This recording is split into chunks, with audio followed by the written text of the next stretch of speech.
ایک ڈاکوؤں کا گروہ جو تھا ڈکیتی کے لیے ایک جگہ پہنچا تو وہاں کھجور کے 3 درخت تھے. ایک درخت خشک تھا یعنی اس میں پھل نہیں لگے ہوئے تھے, دوسرا درخت پھلدار تھا.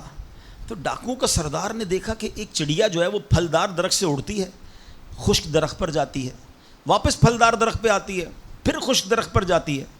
تو اس نے کہا چکر لگائی جا رہی ہے, کوئی ماجرا ہے.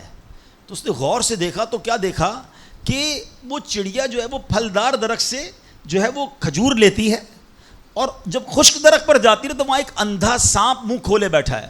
وہ چڑیا جا کر اس کے منہ میں کھجور ڈال کے آتی ہے, پھر دوبارہ جاتی ہے کھجور لا کر پھر اس سانپ کے منہ میں ڈالتی ہے. وہ جب ڈاکوؤں نے دیکھا تو وہ تو حیران ہو گیا, رونے لگ گیا کہ اے اللہ پاک, یہ وہ جانور ہے سانپ جس کو مارنے کا حکم تیرے پیارے حبیب علیہ الصلوۃ والسلام نے دیا ہے, کیونکہ یہ مسلمانوں کو تکلیف پہنچاتا ہے. مگر تو نے جب اس کی آنکھیں لی تو اس کے رزق کا انتظام کر دیا اور ایک چڑیا کی ڈیوٹی لگا دی کہ وہ جا کر اس کو کھانا پہنچائے. تو میں تو اشرف المخلوقات ہوں, میں تیرے بندوں کو لوٹ رہا ہوں, اے اللہ تو میری توبہ قبول فرما, میں آئندہ ایسا نہیں کروں گا. یہ رونے لگا. اب یہ سوچ رہا ہے, غیب سے آواز آئی کہ اے فلاں میری توبہ کا دروازہ کھلا ہوا ہے. ڈاکو کہتا ہے یا اللہ میں نے توبہ کی. پھر غیب سے آواز آئی ہم نے تیری توبہ قبول کر لی.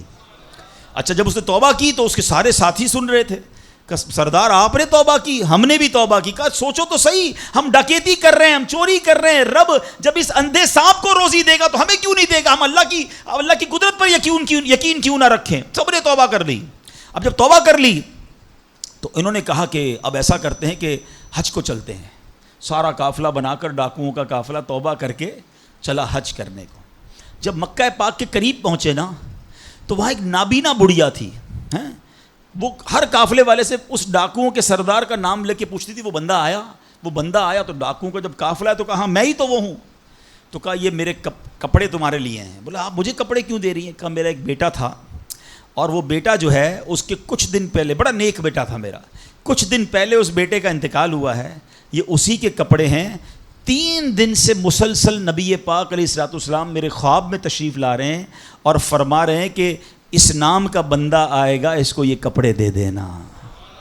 ہائے ہائے, ذرا سوچو تو صحیح, جب رب توبہ قبول کرتا ہے تو مرتبے کیسے بڑھا دیتا ہے. کاش یہ بات سمجھ آ جائے. اللہ سے بندہ جب دوستی کر لیتا ہے نا, اللہ پچھلے گناہ معاف فرما دیتا ہے, بلکہ اللہ راضی ہو جائے تو گناہوں کو نیکیوں میں بدل دیتا ہے.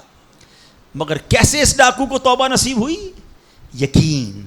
کاش حرام کمانے والا, سود کا کام کرنے والا, کاش رشوت لینے والا, ڈاکہ ڈالنے والا, چوری کرنے والا یہ سوچے کہ میں کیوں کر رہا ہوں, ملاوٹ کرنے والا سوچے. اللہ پر بھروسہ تو رکھو یار, رب نے میرا نصیب لکھا ہوا, جو میرے نصیب میں مجھے مل کر رہے گا. کاش یہ بات سمجھ آ جائے.